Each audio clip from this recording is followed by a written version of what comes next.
A day in a life as a content creator at age of 14. For today's video, samahan nyo na naman ako sa aking panibagong araw. Special nga din tong araw na ito dahil ngayon ay 17th birthday ng aking ate. 1 year na lang siya ay ganap ng dalaga. Dahil special tong araw na ito, for the gura na tayo mga mare para samahan si Tita Joanne mamalengke. Siya kasi maghahanda sa birthday ni ate. Dito na nga pala sa plaza nagpark si Tita Joanne at dito na rin kami bumaba. Di ko na rin pala na-videohan yung pagpasok namin dito, Mi. Paano ba naman kasi, Mi? Pagpasok namin, akala ko napindot ka na yung start. Tapos bigla ko nasilip na nandito na kami. Hindi pa pala. Eto nga lang yung video ko dito. Paano ba naman kasi nakita ako ng guard. Tapos sabi niya bawal daw mag-video. Kaya pinatay ko namang. Bakit yung CCTV nyo? Camera din naman yan na. Di naman namin pinagbabawal. Charis! Nung matapos na nga kami sa Fiesta Mall mga mi, idumiretso na kami dito sa Suki Market para bumili ng ingredients para sa pansit. Bumili pa kami dito ng paninda sa tindahan kaso hindi ko na na-videohan mga mi. Pagkatapos nga dumaan na din kami dito kay kuya na nagtitinda ng pandesal. Kasi nagpapabili si mami pero in fairness kay kuya, pinainit niya pa yung pandesal. Ito yung last na pinuntahan namin mga mi, yung Lopez Store. Di na nga ako sumama mga mi dahil ang dami naming dala. Pag uwi ko nga inutusan ako magsaing para sa tanghalian kaso yung ending hindi rin lang kami kumain. Pagkatapos nga nun mga mi, hiniwa-hiwa ko na tong mga gulay at nilinis. Si mami nga pala yung nagluto dyan kaso hindi ko na na-videohan. Paano ba naman kasi mi, nalobat na yung cellphone ko. Fast forward mga mi, sa part nga na ito ay pupunta kami ng Balyedaan para doon ganapin yung birthday ng aking ate. Abay for the ito na nga yung mga ganap nung nakarating na kami mga mi. Bago nga pala ang lahat, pinalaguan muna ni mami si tatay. Kinula kayo siya rin di man ha? Tatay, ang tigagaw niyo man. Wala kami kulo magagalalo ate. Tapos wala yung nalayaw.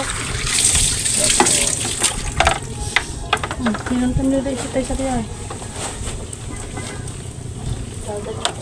Sige.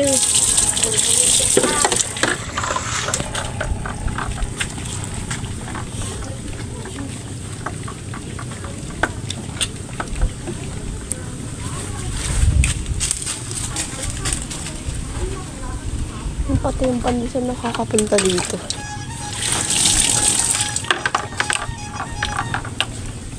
Sikit kayo, tapon ko tayo. Tapon kayo, sabunon ko. Sikit! Sikit!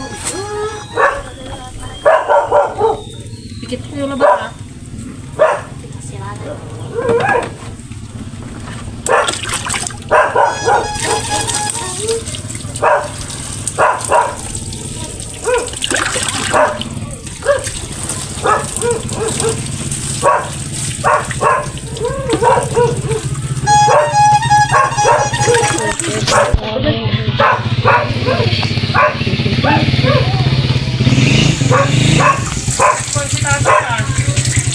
Nainitan daw.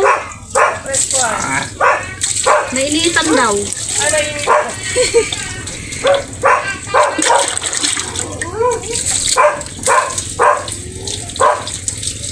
Busan mo nga ako. Kamay mo. Tapusin ko.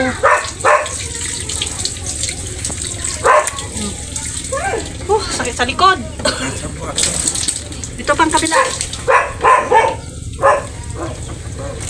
Kung ano-ano naman binubusan natin, pupunta yung tubig niya eh. Ay naku, Diyos ko po.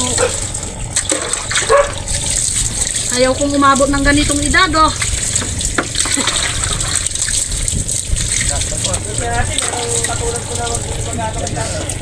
Bihira kaming umuwi rito, kakauwi lang namin oh. Ay, papa niyo po.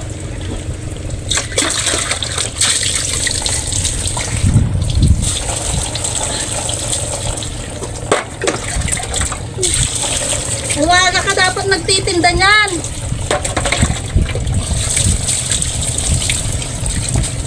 Sakit na bunot ko tayo. Hindi lang. Masakit yung likod ko.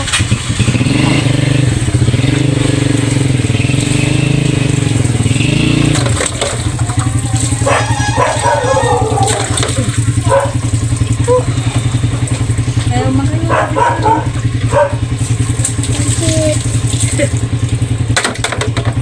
Bakit wala kang pamunas? Pamunas! Kahit ano dyan, kahit damit na. Sampay mo na lang din o sa labas. Malinis siya.